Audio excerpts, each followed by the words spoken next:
피해자분에게 연락을 하는 거는 담당 변호사가 존재해야만이 사실 할 수 있기 때문에 당사자는 피해자에게 절대 연락을 해서는 안 됩니다. 피해자에게 연락을 한 순간 피해자에 대한 2차, 3차 가해가 되기 때문에.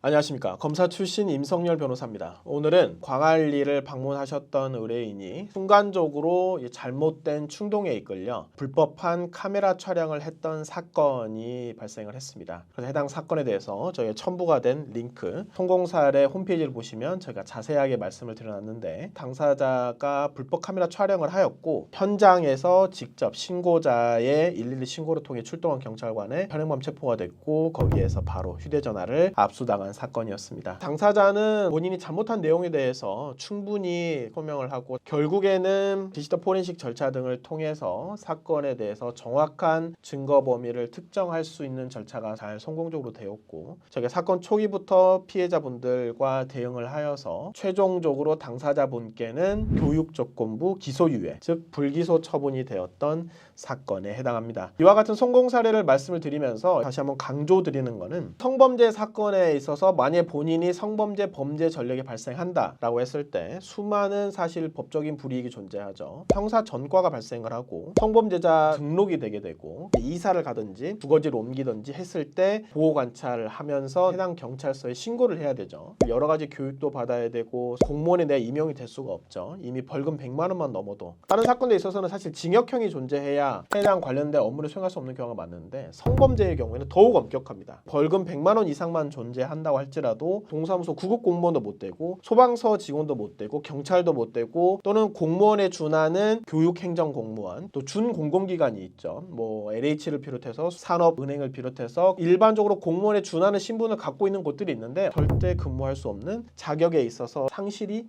발생을 합니다. 그런데 일반인 분들은 모르고 계시는 게 있겠지만, 성범죄 내가 전과가 발생한다라고 했을 때는 미국 비자가 최근에 발부되지 않습니다. 제가 사건 상담할 때 제가 말씀드리는 게 뭐냐면, 어디에 근무하고 계실까요? 했을 때 확인을 해보니까 미국 소속된 외국계 기업에 근무를 하고 계셨습니다. 그렇다면 선생님, 근데 이 관련된 사건에서 성범죄로 벌금 100만 원 이상 처벌을 받으시면 미국으로 출국이 불가능해지실 가능성이 높습니다. 그러면은 미국으로 출장을 갈 일들이 생각보다 많은데 출장이 향후 불가능해질 수 있다라는 점을 정확하게 말씀을 드렸고, 사건 초기부터 되게 저희가 적극적으로 조치를 했던 사건에 해당을 합니다. 따라서 본인이 현재 공무원이거나 준공공기관이거나 연금공단 등에 소속하지 않는다라고 할지라도 미국계 관련된 또는 주요 국가에 내가 출장을 해야 되는 직장에 근무를 하고 있다라고 했을 때는 본인의 신변에 어떤 문제가 생길 수 있다라는 점을 정확하게 인지할 필요가 있습니다. 따라서 본 사건에 있어서는 1차적으로 저희가 당연히 사건 초기부터 매우 명백한 현행범 체포 당시 상황에 있어서 관련된 범죄 사실을 저희가 모두 인정을 했고, 다만 디지털 포렌식 선별 절차에 저희가 반드시 참여를 했습니다. 반드시 참여를 한다라고 해야 다른 추가적으로 걱정해야 될 일이 발생하지 않습니다. 이 사건에서 저희가 사건 초기에 사실 당사자분은 포렌식 선별 절차에 참여하지 않는다라고 현행범 체포될 때 당황하니까 그와 같이 체크하셨지만, 수사관님께 말씀을 드려서 모든 범죄 사실 인정을 하고 여기 해당 휴대전화에 다른 개인정보 등이 많아서 불가피하게 포렌식 선별 절차에 잘 참여를 할 것 같습니다 라고 말씀드려서 저희가 선별 절차에 잘 참여를 했고, 추가적인 정확한 해당 증거를 확인하고 현출이 됐으며 추가적인 수사 확대는 없이 잘 마무리되었습니다. 다른 두 번째에 있어서 이제 피해자에 대한 합의 여부인데요. 피해자분에게 연락을 하는 거는 담당 변호사가 존재해야만이 사실 할 수 있기 때문에 당사자는 피해자에게 절대 연락을 해서는 안 됩니다. 설령 피해자를 내가 알고 있다 할지라도 피해자에게 연락을 한 순간 피해자에 대한 2차, 3차 가해가 되기 때문에 제3자를 통해서도 연락을 해서는 안 되고, 피해자 국선 변호사님이 계시면 피해자 변호사님을 통해서 담당 변호사를 통해 진행을 해야 되고, 만약에 피해자분이 수사관님 통해서 오케이를 해줬다라고 한다면 저희들이 직접 피해자분께 절대 이 피해자 인적사항을 피의자에게 전달하지 않고 저희들만 알고 있는 상태에서 보안을 유지하고 피해자분께 사죄드리고 사건 초기부터 바로 즉시 합의 절차를 진행할 수 있었습니다. 이와 같은 내용에서 저희 경찰과 그리고 검찰, 검사님께 최대한의 선처가 잘 이룰 수 있도록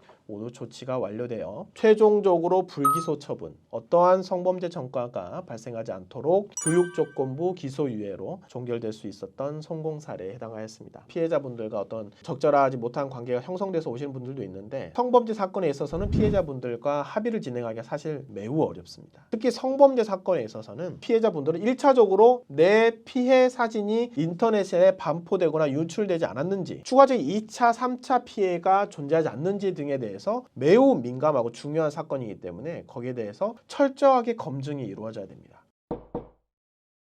만약 현재 본인이 관련된 사건에 있어서 휴대전화가 압수수색거나 어떠한 내용에서 더 추가적인 반드시 조치가 필요하다, 피해자 측에 연락이 필요하다라는 이와 같은 다양한 쟁점이 존재한다면 저희가 형사사건 전문 법무법인 A파트에 연락을 주시면 저희가 신속하고 정확하게 도와드려서 본인에게 최대한의 법적인 불이익과 처벌에 있어서 최소화할 수 있도록 도와드릴 수 있도록 하겠습니다. 감사합니다.